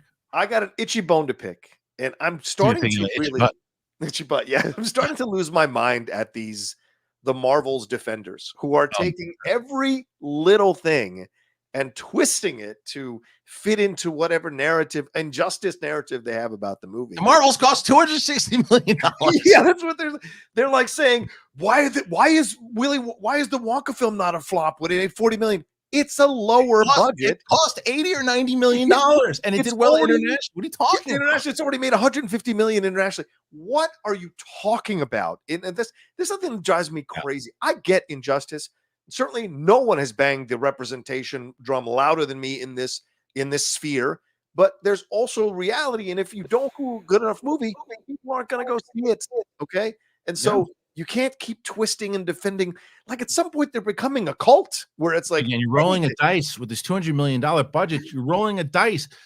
Fast and Furious X, whatever it's called, Fast X cost $380 million. It made $800 million, and it still lost money. It flopped. Yeah, it didn't do well. Crime. That's a crime. Yeah. It made $800 million and it flopped. That's a crime. It's a crime. What are you doing? You're in a car. You're bald. What's the deal? I mean, come on. Anyway, all right. They need to stop, man. I'm with you. I'm with you on that. Yeah. Roman Fedorak. What's up, Roman? Hey, Christian. Been a bit. Happy to be back in the chat. Happy to have you back. I know you've briefly mentioned it, but I want to know more of your thoughts on The Holdovers. One of my favorites of the year. Fantastic movie. Yeah. Loved it. Absolutely loved it. Thought it was Rocha and I actually had a conversation the other day via text about who we thought. You talk about best supporting actress, right? Yeah, and so there's also when it comes to Color Purple, and then give me the actress's name in Holdovers. Divine Joy Randolph. Yeah. She's so good, dude. She's my pick right now. I gotta look, but like she is so good in that movie. I really dug The Holdovers because it went in a direction that I was expecting yet not expecting at the same time, if that makes sense. Yeah. I agree. I really think the only person challenging Cillian Murphy is Paul Giamatti, in my opinion, for best actor. Because he's so good. I would not mind if either one of them wins because they're so good in this movie. How about Alexander Payne getting not nominated in Golden Globes, right? You brought that up, right? Yeah. It's I think he'll get nominated for the Oscar though. Probably. Okay. Jack Humphreys, what happens to Magazine Dreams now? What do you think? When Disney Plus launches another streaming service, it'll end up there. I think they'll sell it. I think they'll try to sell it to someone else to put it on Prime Video or to put it on one of these other channels because it was very, very well received. So it will find an audience, probably not as big as it could have been through Disney, but I think they're going to quietly sell that movie to someone else to have them distribute it and what have you. Yeah. All right. Levi Pegler. Problem is, and this should make a difference, but it does. He's a big guy, and people will think of it in a more aggressive way because of that. When it comes to the car video, I think so. Yeah, it's totally fair. Yeah. Okay. I love Aisha. It's one of my favorites. Aisha. Kristian and Rocha, I love and respect you both, but why didn't Jeremy Renner and Josh Brolin get the same treatment? So that's the same thing that Winston brought up. Renner was accused of trying to unalive his wife and child. So Aisha, it's the same point that I brought up to Winston, whether right or wrong. The difference is that neither, as you said, accusations as opposed to a jury proven guilty. Now, if we don't know because it's hearsay at this point, if Brolin and Renner would have went on trial and proven guilty, would it have been different, or vice versa, as Rocha brought up before, if they were just accusations on Majors and he didn't go to trial, would he? Because I think that point might hold up a little bit more. If it's like, well, wait a minute, because then if let's say we go back to what Rocha said before, and it's just accusations, doesn't go to trial, it's accusations in general, and then Marvel gets rid of him. Then it's like, wait a minute, the same thing happened to Renner, the same thing happened to Brolin. What are you doing? But those didn't go to trial and those didn't have a jury. That to me is the difference. Yeah. And I also think divorce proceedings, people who've been through divorce proceedings know that it gets very hairy. People say some really crazy stuff about each other just to win the divorce proceedings because so much money is at stake and children are at stake. It's a different situation. And he went to trial. That puts the spotlight on it. And that's unfortunate what happens. But again, as always, Aisha, thank you. She's thank you, absolutely one of the best. Okay. Next, Kelvin Haynes. Excuse me, Kelvin. If Josh Brolin and Thanos can come back, so can Jonathan, but it's going to be years from now. Should have stayed Lovecraft country. I mean, look, we both said the same thing. It's gonna be a while before he comes back because it's fresh in everyone's minds. We also still don't know if what the sentencing is going to be at all. So it is going to be a while, but I agree. I think that he can come back, and I think we Rocha and I both said as much as well too. Yeah. He'll be back. Okay. So, and it's back to Aisha Kenya. Correction, Runner's wife said he wanted to. Right. Again, it's his accusations and everything too, as opposed to the verdict itself. But yes, I understand absolutely what you're saying. Galliot Productions, honestly, that whole beef between THR and Gunn was pretty weird. What was the whole beef between THR and Gunn? I don't know. Did Gunn call out some of them? I don't know. I must have missed something. I'm not sure which one that was. It has older beef or something new. I don't know. He's beefed with a number of people since he took over. That's the problem. Is he'll go after everybody. I mean, he's on Twitter all the damn time. It's when he's not on Twitter is when things are probably true. If there's like a casting thing and he doesn't respond to it, then it's probably true. Yeah. Simon Section, much respect to you, Mr. Rocha and Steiner. Am I Steiner? Oh, Jeff. I think he's trying to say Snyder. Yeah. Oh, okay. Oh, I see. Much respect to you, and let's call him Jeff Steiner for addressing the passing of gone too soon Andre Braugher. I was feeling down after the news and a day after I heard Iris from the Goo Goo Dolls. If you've seen City of Angels, you know. Well, first of all, Simon, thank you for your very generous super chat. It's very kind of you. And yeah, it's always a bummer, you know. It's like, especially when people go too soon. It's you just never, no matter, and you get it, especially in our business, right? Like it's like you wake up, you check a story, and like, oh no, that person's gone. You never get used to it. Nope. You never get used to it because you care about these people and the joy they brought you. You know, for so long. Yeah. It's true. Yeah. Pete Parker. 2280. Yeah. Hey guys, what are your thoughts on Reacher's Alan Ritchson as Batman? Have either one of you seen Reacher? The guy is huge and a decent actor. I think he's too big for Batman. I think he's too big. It's like, who the hell's gonna who's gonna mess with Bruce Wayne, much less Batman? You know what I mean?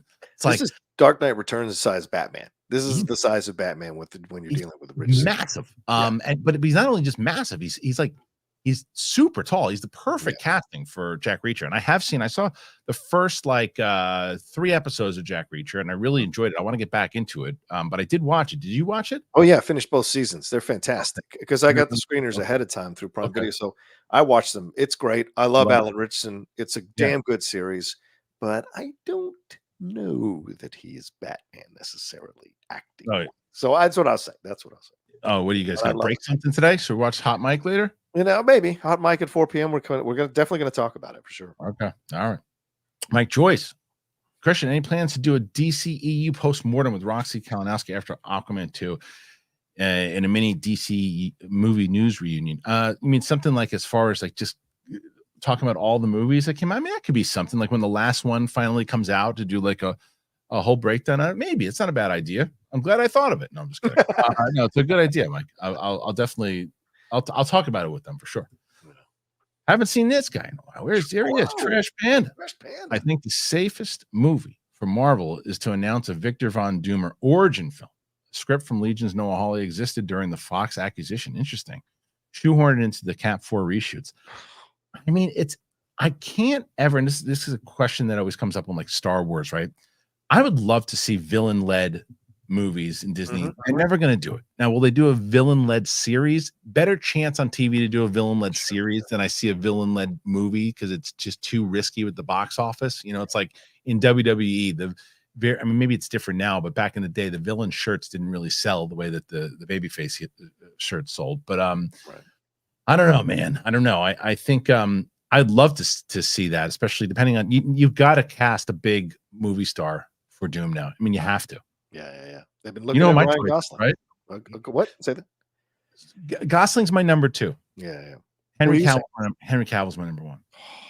I think it is such it would be such a like Johnny Damon goes to the Yankees moment.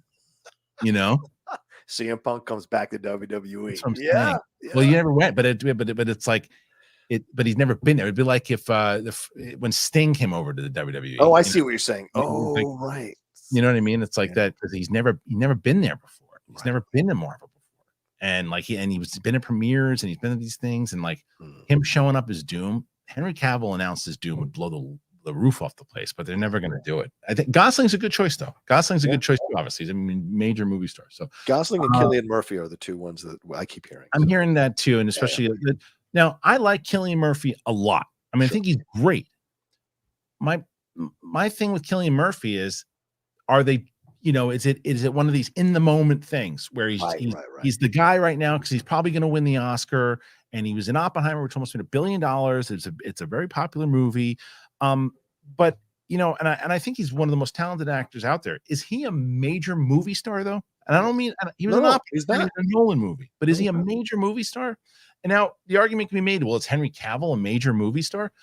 I think he has more of a movie star look than Cillian Murphy does. But I wouldn't bitch about it. Cillian Murphy was cast. I just think there's something, because I remember Secret Wars. I think it was Secret Wars when Doom took off the mask in the comic books. He was like a good looking guy, and not that Cillian Murphy's not a good looking guy, but he's not Gosling or Henry Cavill. You know what I mean? So I'm curious. I don't know. I'm very curious to see what happens there. Johnny, thank you, Johnny. Very, very kind. Johnny Van Johnson. This situation is unfortunate. It's clear that they were both toxic and didn't need to be together. Was Majors manipulative? Probably. A bit narcissistic? Yes, but abuser? I'm not convinced. His career is toast. I happen to agree with all of that. I don't know all the details. Yeah. But but even Johnny said that didn't definitively say no. He just said, I'm not convinced. I haven't, the same way that everybody else had, maybe more people have, paid attention to all of it, but from what I've heard, it just, as you said, seems like they're in a really bad relationship. Shit went down and it was handled poorly. And so I don't know. Right. But I mean, the text messages where he's threatening to kill himself. I know. He's got to go see people. He's got to go to mental health. I have been there, and it's important to see somebody and navigate and find out why you're having those feelings. Yeah. And too many people in the creative arts communities are afraid to go to therapy because they think if they get it fixed, they won't be able to access those emotions or those feelings or those things that inspire their work. And they don't even think that it could actually make your work even deeper and more richer to explore that. Yeah. Good point. Thank you, John. Yeah. Renee Reyes. Majors runs away from his ex-girlfriend in a video, and yet he's found guilty for assault and harassment. I think there was more to it than just that video, though. Like, again, I don't know. I haven't seen everything, but I don't know if you have followed up. You very well might have. But I don't know if you can just judge it off of that. It doesn't seem like the jury judged it clearly on just that footage. Yeah. So that's why, it's not as easy to say, I don't think, because again, at least for me anyway, because I just don't know all the facts. Pete Parker 2288. What do you guys think of the horrible Rebel Moon reviews? Snyder has never been a favorite of critics, but these reviews are brutal. I'm trying to stay away from the reviews because I'm so excited for the movie. Like, I'm so excited for it, John. Like, it's original science fiction fantasy IP that he came up with from a Star Wars idea. I've loved the trailers. I love Sophia Boutella. I'm like so on board with this movie, and then I'm seeing these reviews. I'm like, I can't pay attention to it. I just can't pay attention to it because I'm gonna grab some popcorn. I'm gonna turn on the stuff in my office. I'm gonna lock the door. I'm not gonna let anyone bother me, and I'm just gonna watch it. And I really don't want to be, because the audience reviews have been pretty good so far for those who have seen it. Yeah.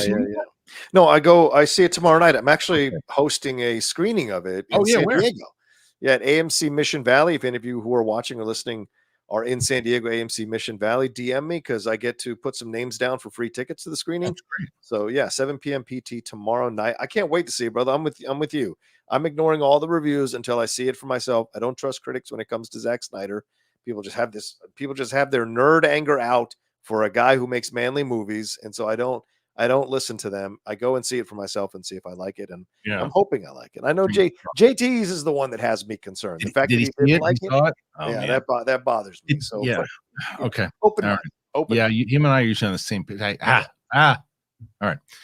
Corey M. Gunn said that Matt came to him to pitch the Arkham show to be in the DCU, so I'm confused to what people's issues. Marketing, labeling will make clear what's Elseworlds or in the DCU. I don't disagree with you, Corey. I mean, I understand that. I just think that it's because Matt Reeves is doing the Batman over here, and then he's doing this over here. Yet he pitched something to the DCU, and it's like, I think it's more confusing to the people inside of the circle because it's like, okay, is Matt Reeves connecting his Batman? Is the tone going to be similar? Is he not really even going to have that much to do with it? Except like, here, just buy this pitch, and I'm just going to throw my name in it like Spielberg does the Transformers and just produce that way. Call me if you need me. Or is he actually going to be involved and he's going to be consistent with the tone? I guess that's where the confusing element is for me, John. Well, I'll tell you what my issue is now. Why are you wasting characters that you could be playing in another sandbox? Why are you doing that twice? Like, I get Joker, I get Batman, but if you start messing around with Arkham, you're talking about Clayface, you're talking about Calendar Man, you're talking about all these. So what are you going to do? Make one villain that works for this universe and then one villain that works for another universe? Are you going to constantly do that with these villains? This is where I think it gets dangerous and why I think it is confusion, because it doesn't make sense to me creatively to do that. With the Batman, fine. That did well. That's before I took over. But other than that, I don't think any character should be created that you're going to use in your main DCU to be a part of, or a multiple character should be created to be part of Reeves's thing if you're going to redo them and recast them in your DCU. Yeah, I think if it was a different director, if Reeves wasn't attached to it, they're like, oh, we're doing this and this is going to connect to the Batman universe. You're like, whoa, inside the DCU. Okay, cool. Who's Batman? Where's going to show up? But it's because Reeves is already doing something there. And it's like, is it going to mess with his tone in the other movies? That's where I get confused. Yeah. All right. Next one. Droopy McCool. What's up, Droop? I knew something was up when I saw an interview with Majors talking about his cup and why he takes it everywhere he goes. Actors are weird. Yes. I don't know. Yeah. His cup. We are weird. Yeah. So I mean, who knows? I mean, it's definitely, I mean, I think people are weird. Yeah, fair point. People are weird. Everybody is, you see people who are in front of the camera, you see more of them, but like, people are fucking weird, man. You're right, man. People think they're normal and they're super fucking weird. Yeah. As much as like, here's the one thing that I will say, regardless of what you think about, like, Louis C.K. had come out over the last, like 2 years, within the last year and a half, 2 years, it came out with a comedy special, and you're allowed to think whatever you want to think of Louis C.K., but he came out and he said his bit was essentially along the lines of, here's the thing, we all have weird shit. The thing is, my weird shit. President Obama knows my weird shit. It's like that kind of stuff. It's like he's I'm not, no one is saying what he did was good. Not condoning it, right? No one's condoning anything.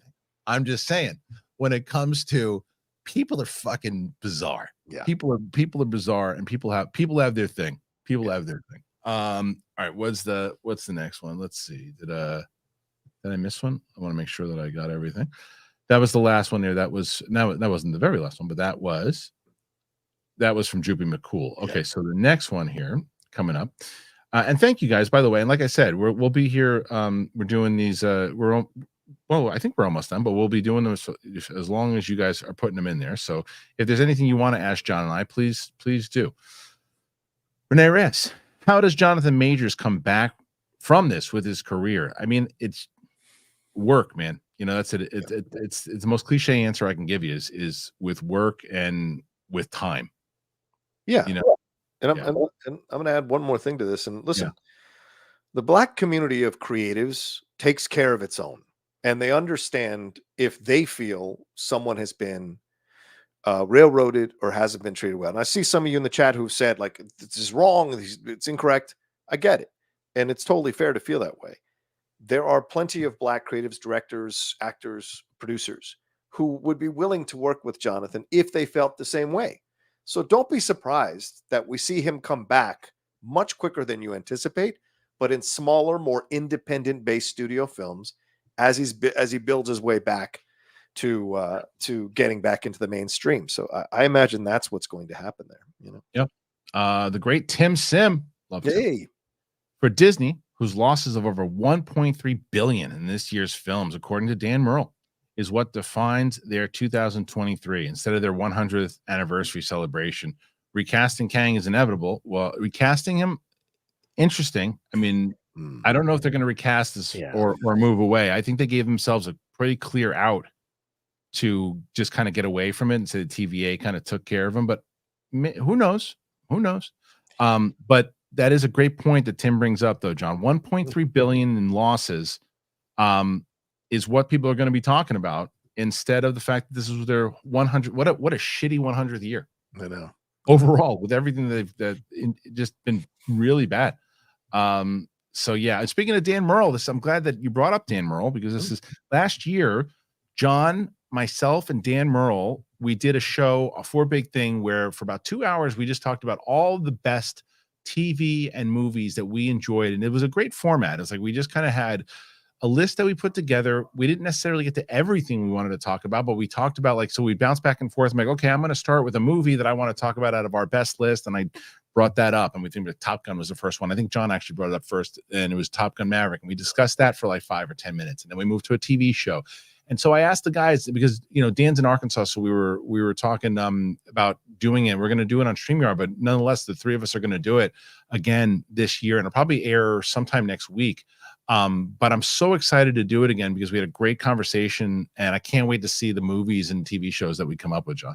Yeah, agreed. It was so much fun last year, and I get together with Dan way too often, or way too little rather, and so it's nice to get together with him and you, and have fun bantering back and forth. Because I miss everybody, man. This is going to be a good one. This is going to be a good one. Agreed. Mike Joyce, is Tommy DeVito's 15 minutes of fame up? Also, I need 30 points from Brown Goddard tonight to win the first round of my fantasy playoffs. Wish me luck. Well, first of all, good luck. Do you know, I hate to say this, but do you know who Tommy DeVito reminds me of? And I'm sure people have already said this. Jersey's own Tommy DeVito. Yeah. Do you know who he reminds me of? Who, tell me? Jeremy Lin. Right? Am I wrong? Yeah. Or Kevin Moss. Or Kevin Moss. I hope I'm wrong. And his agent is phenomenal. I mean, that guy, right out of a Sopranos episode. Phenomenal. Hey, listen, I want you to, if this guy comes near you, don't worry about the flag from the ref. I'm going to hit him in the leg with a crowbar that I got from Frankie working at the hot dog stand. It's like, I love those guys. He got inducted into the Italian Hall of Fame, I think. Yeah. It's incredible. Kaiser Soze. This is fantastic. Wish we had chat on UAP Tuesday. Well, Riley and I, we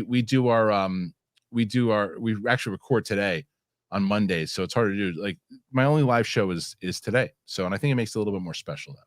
So, but UAP stuff, sons of bitches have turned me on. Now I'm watching it all over the place. You start looking at stuff? I was reading the Daily Beast article about it on Friday, about what you were talking about with the two sides coming together to talk about it, and what's going on with this removal of language. And also now I'm like, wait a minute. More interesting. See, it wasn't just because, dude, you know why? Because before I started watching it, I was like you. I was like, oh, okay, like the ancient aliens and this stuff. Okay, good fun. I believe. But when you really realize what's going on, it's weird. Yeah. It's weird. Yeah, can't deny it's weird. Yeah. Jay Bratton, what's your thoughts on Robert Downey Jr. being allowed to star in Disney properties with a conviction and jail time versus Jonathan Majors? It's different.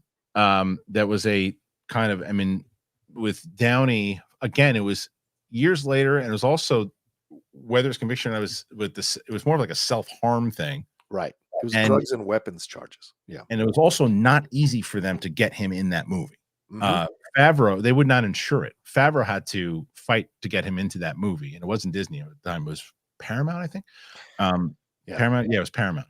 So it's a different situation. It's granted still a conviction, but it's also the drug addiction of someone who's kind of self-harming themselves, because very hard for that guy to get work in general. Everything that he did, he almost ruined his career with Ally McBeal. He walked off the set.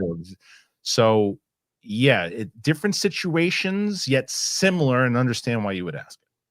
Yeah, but it's not one-to-one in terms of like the moment that it's all happening, right? Like with Robert Downey Jr., he got convicted. He got multiple chances, but eventually he crossed that line where it was too much. He got convicted. He went to jail, did the time, did all the therapy, did the rehab, and then slowly worked his way back up. This isn't, once Jonathan does that, guess what? You can compare the two. And at that point you can look at it. It's nowhere near the same situation because of the timing of it. It's not like he got convicted and people were like, here, be Iron Man. It wasn't like that at all. He had to work his way back It was a while. It was a while. Like I was actually at Silver Pictures when he got Kiss Kiss Bang Bang. And that movie was not marketed by the studio at all. They wanted to just kind of push it to this great movie, push it to the side. And he was hanging out at Silver like all the time. I used to see him all the time and like talk to him all the time. But he was like he was in the basement. Yeah. He was after his conviction, he was in the basement. He had to climb back up. So it's more of a question of, after like, let's say in that time period, 5-10 years, and Jonathan Majors still can't get a job. Then it's like, well, how come Downey was able to get himself back and yet Majors has cleaned himself up and has done these different things and he can't get a job? Then I think there's a conversation that definitely needs to be had. Yeah. Travis Nickerson, I nominate Alan Ritchson for the next movie version of Aquaman. He did good with the role they gave him in Smallville. He's already blonde. I mean, it's a jacked up Aquaman, but why not? I love that idea. Not a bad idea. I love that idea because Aquaman's going to do less, and you don't need him to do it. That's what's great about him and Reacher. Not a lot of talking. It does just enough. It's his presence, it's his size, and you want a badass Aquaman because Momoa did that to turn around the ideas of Aquaman from the comics. He was good. Not Richardson was good in Fast X too. Yeah, he was. Yeah, he was good in that. Galagos, what's up, man? How are you? Hey. Boston. Hey guys, good catching you live. Sending love and wishing you both happy holidays. You too. Your biggest surprise movie of the year. Cheers. Poor Things. Poor Things. Easy. I thought I was going to hate that movie. Yeah, I was going to hate. I love that movie. It's easy. A spoiler. It is in my top 10. Wow. It's in my top 10. I can't believe it. Can't believe it. Who are these, babe? Yeah. But shout out to Gallego. Congratulations on everything that's going on in your life, brother. You and Jen and everything. It's a great stuff. Next question. What's the surprise movie of the year, John? I don't know. What are some good movies? I don't know. Well, you tell me. What'd you say? What you thought was going to stink, and that was pretty good, and that you loved? I'll tell you what. Surprise movie of the year in reverse. Killers of the Flower Moon. I thought I was going to love that movie, and I did not like the movie after the first surprise movie. He didn't say surprise as far as good. Yeah, surprise. Yeah, that was a massive surprise. I thought it was going to be number one on my list for the whole year, and no. Right. Lunatic comment of the day. Just hear me out. Ed Harris for Doom from PLD. Maybe about 50 years ago. Happy belated birthday, Paul, yes, by the way. But Jesus Christ, ridiculous. All right. Marcus Antonio Castillo. Hey, guys. Big supporter since Collider pre-pandemic. Thanks, man. Now Henry Cavill as Dr. Doom. I've been saying for 3 years. Well, you and me both, my friend. And who can play F4 Nova, Mephisto, and Galactus? Oh, my God. I think that I know that Javier Bardem was rumored for one of them, right? Galactus, yeah. Was that you guys that rumored that? Yeah. Jeff got that from his sources, and we talked about it on the hot mic. Yeah. Jeff Snyder. Calvin Patel. Wonder if Marvel speeds up that fantastic forecasting and drop the names now. Yes, they will. Yep. You guarantee it. You're going to start seeing a lot of positive spin stories coming out from Marvel really fast to get people talking about all the big casting, and they should. Now, here's the question though, John, because they're going to do now, if they decide, if they don't, Tim Sim before said that he thinks that they will recast Kang. No. If they decide they're not going to, and they're going to really move forward with Doom, how far do we are we going to get the Doom casting soon, or do they want to wait because it's like, oh wait, it seems I don't know. It seems insane. I don't know what it is. I don't think you follow a villain removal with a villain casting announcement. I think you go Fantastic Four to get people excited, and happy, and that it's locked down. It's Pedro, Vanessa Kirby. Is Pedro locked? They didn't announce that officially. Yeah, Eben Moss Bacharach and I can't remember who the other person is. Oh, Johnny Quinn. Johnny Quinn. Yeah. So if they lock that down, Joseph Quinn, right? Joseph Quinn. Sorry. Yeah. If they lock Johnny Quest, hey, Joseph Quinn. If they lock that down, then I think people can get excited again, and then you can do the Doom announcement or whatever. But yeah, I think you got to follow it with heroes because people are waiting for that. Yeah, I understand that strategy. Stellar Justin Lopez. Killian would be a great Doom, but has gone on record saying he's not a fan of the MCU movies, more a fan of what Nolan did with Batman. Interesting. Did you know that he was on? Yeah. There? Oh, Ethan Hawke said no tights, and last I saw he was a villain in Moon Knight. So give me a break. People they say everything. And he also just said that he wants to be in a Star Wars movie. Yeah. So they all say everything until the offer's on the table. Then, oh my God. The Raven Effect. What's up, man? Thank you so much. Hey, Christian. Hey, John. Happy Christmas to you both. You too. Watching your output this year, Kristian, has lifted my spirits and entertained me. Well, thank you so much. You are a YouTube hero here in my house. What plans you got for 2024? Well, thank you. I mean, quite a few, my friend, quite a few. I mean, for as far as personal, my goal is to, as I mentioned before, I want to move the family to New York. I want to take them to New York and and I want to run the business out of New York, and I want to be around family, and I want to do a lot of new things, work with some people out in New York and things of that nature. Was it something else? No, not at all. But I'll be back here doing Katie's show and doing more things and all that, and continuing on with what we're doing.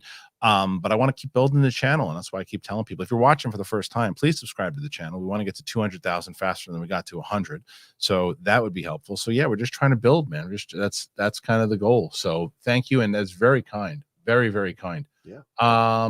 Okay, let's see. Let's go to the next one. It was very nice of you. I appreciate that. And I'm glad you guys enjoy what we do over here. JW, hey guys, saw Killers of the Flower Moon today. Incredible film, rock solid acting, but it bombed. Is there still a place for old school cinema? Yeah, but here's the reason again. This fits into, and the reason, this is the thing. John and I are on opposite sides of this film as far as our enjoyment of it. However, we're both on the same page. This movie cost $200 million to make. So when it comes to old school cinema in those kind of classic films, they don't spend this kind of money. Yeah. You got it. Like Killers of the Flower Moon in 1990 would have cost $40 million to make, maybe 20. And I understand why there's a lot of these different locations. You essentially made two movies. You made two movies for $100 million because it's a 4-hour movie. So that's why it bombed. It didn't just bomb because people don't want to sit in the theater for 3. I did. I'm a Scorsese mark, but for 3 hours and 45 minutes. I mean, dude. I mean, what do you expect? But and I'll say this: people sat in the theater for $1 billion for Oppenheimer for 3 hours multiple times. 3 hours. Yeah, 3 hours, not 3:45. Yeah, 3:45. Fair point. Well, I mean, Endgame made 1 point something billion. So Endgame earned it all the way through because there's a story, and it was like, but 3 hours. I mean, Avatar is like 2, whatever it was. 3:45 is another episode of television. It's true, and this is very tough material. And how many people want to go see this film multiple times? Whereas other films like Oppenheimer or Endgame, people want to go back and see it multiple times. We want to enjoy it. Yeah. This is a tough film. Not a lot of people, with all this going on in the world, the last thing people want to do is go multiple times to see a film like that. Exactly right. Talia Barless, Denzel for Kang. What an upgrade that would be. I don't think that Denzel would want to get involved in this right now. And for a lot of different reasons, but especially after everything kind of with. And let me put this out there, and this is a little thing. Like how many black actors would be running to replace Jonathan Majors? Because in a way, you're tacitly endorsing his removal by accepting the role. And I don't think a lot of black actors would do that, which is why I don't think they're going to recast. I don't think they are either. Yeah. Travis Nickerson, here's an interesting idea. Jaleel White for Kang, Team Merkel. First line after message was like, did I do that? Yeah, I don't think they're gonna do that. I don't think they're gonna go down that route. I think that was it. That's an old school schmozno question, like late night question. Yeah. All right. I think that's it. Wow. So guys, we did it. Okay. And man, this was an epic show, John. Epic. Yeah. Thank you to John Rocha. Thank you to Winston A. Marshall for joining. John, I know you told everybody once before where to find you, but do it one more time. Let's get out of here. Yeah, you can always find me at The Rocha Says on Twitter, Instagram, and TikTok. Come and follow me on Twitch, The Outlaw Nation. There, I bought a new PS5 Slim, and I'm going to be playing games on it. So I'm going to be back on Twitch on that as well. But yeah, my YouTube channel, youtube.com/John Rocha Says. The Hot Mic at 4 p.m. PT today. Come and join us live in a couple hours. And then my podcast, The Geek Buddies, The Cinephiles, and The Hot Mic, which are all out there for you to enjoy. And the Cinephiles this week, we're dropping all our Christmas episodes from the last few years with new introductions as we dive into those movies all over again, including Die Hard. That's right. That is a Christmas movie. Good on you for including it. All right. Thank you guys for joining us here today. Make sure you subscribe to John's channel. Make sure you subscribe to this channel. Once again, leave comments, whether you're watching this live or whether you're watching it in the delay. Please go and check it out. Leave comments, click likes, check out all of our shows we have coming on here. We have our my top 10 list that'll be coming out probably this week. I have my episode with John and Dan Merle that we'll be doing. We're going to go all over the best movies. People are asking me about my anticipated. That'll probably drop in the first week of January. And then I have my out of the theater of Aquaman that will happen on Wednesday. And then I'll do a non-spoiler probably on Thursday. So we had a couple things coming out this week. So I want to thank you guys for joining us here today. I want to thank John and Winston and everybody who had a conversation here today. And thank you for having a nice, respectful, pleasant conversation in a topic that I know that wasn't the easiest to do. So once again, it's why you guys are the best. And I love this community. So thanks again. Appreciate you. And we'll see you on the flip side. Bye.